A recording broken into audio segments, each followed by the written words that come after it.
ल स्कुल यहीँ छ है, स्कुलदेखि धेरै नजिक।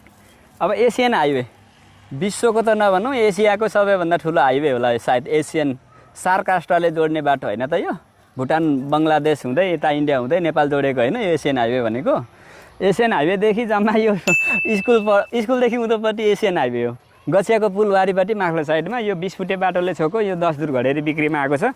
तपाईँहरू तुरुन्तै फोन गर्नु होला, 98 027 028 15। मैले लोकेसन देखाइदिइरहेको छु। घडेरी एकदम पर्फेक्ट छ, डुबान नहुने र बजार चोक सबै राम्रो। जम्मा 3,50,000 रुपियाँ धुरले यो चाहिँ तपाईँहरूलाई एउटा लट्री परे जस्तो नै हो। जे सम्झिनुहोस् होइन, लट्री परे जस्तो सम्झिनुहोस्। एउटा घर यसरी बनेको छ। यहाँनिर यो सिमाना यहाँ छ, यहाँदेखि सिमाना छ पर चट्ट मिलेको।